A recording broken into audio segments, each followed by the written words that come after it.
মেজো বউ, তুমি এখানে কি করতে এসেছো? আপনার কাছে যে কাউকে একজনকে থাকতে হয় না।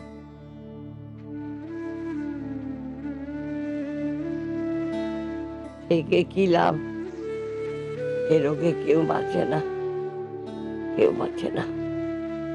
শুধু শুধু রোগ ঘেটে নিজের বিপদ কেন ডেকে আনবে? না না, তুমি চলে যাও, চলে যাও। আপনি খানিক সেরে না উঠলে তো যেতে পারবো না মা। আর তো লেখাপড়া শিখেছো? আপনি বেশি কথা কইবেন না, কাশিটা আবার বাড়তে পারে। বারুক, বারুক। জন্মের মতো মুখে রক্ত উঠে মরি, সব জ্বালা জুড়িয়ে যাবে। এবার কি হবে?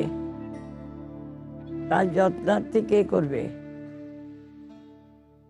তার ছেলের বউয়েরা আছে। গামছাখানাও যদি ঠিক জায়গায় থাকে, একটা জিনিস হাতের কাছে পাওয়া যায় না। সকালবেলা চা তো মুখে দেওয়া যায় না, চা দিচ্ছে না, নেতা ধোয়া জল দিচ্ছে, কিছুই বোঝা যাচ্ছে না। আর কাকেই বা বলবো? বাড়ি গিয়ে বাড়িতে নেই, সেখানে গিয়ে বসে আছে। তিনি না গেলে যে নাকি মায়ের সেবা করা হবে না। সে বাড়িতে 3-3টে বউ রয়েছে, তা সত্ত্বেও নাকি মায়ের সেবা করার লোকের অভাব রয়েছে, তাকেই করতে হবে। ভালো, এদিকে নিজের সংসার ভাসিয়ে দিয়ে চললেন তিনি। নাও, গরম জলখানা যে দিয়ে যাবে তাও বউয়ের বইয়েরা ভুলে গেছে। নিজে গিয়ে নিয়ে আসতে হবে। যাই, নিয়ে আসি।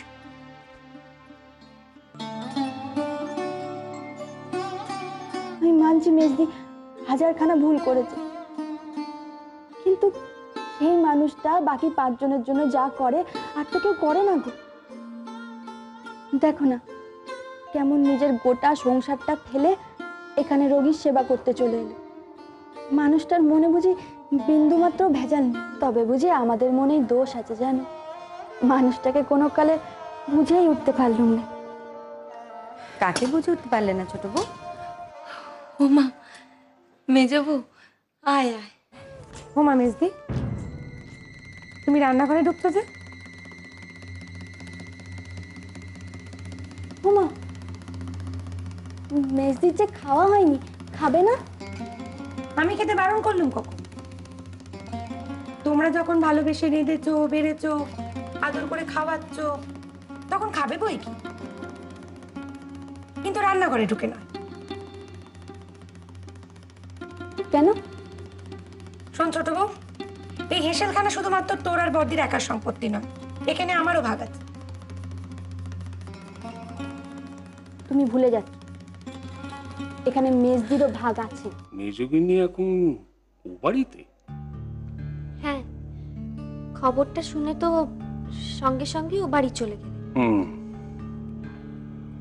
তা শাওরি ঠাকুর কেমন আছেন এখন? যা শুনেছি ভালো নেই। তাই তো বলছি, এমন একটা খারাপ রোগ কখন কি হয় কে জানে। তাছাড়া বকুলটাও তো আছে, মা একবার ওর কথাও ভাবলেন না? কেন? মা তো আমাকে জিজ্ঞাসা করেই গেছে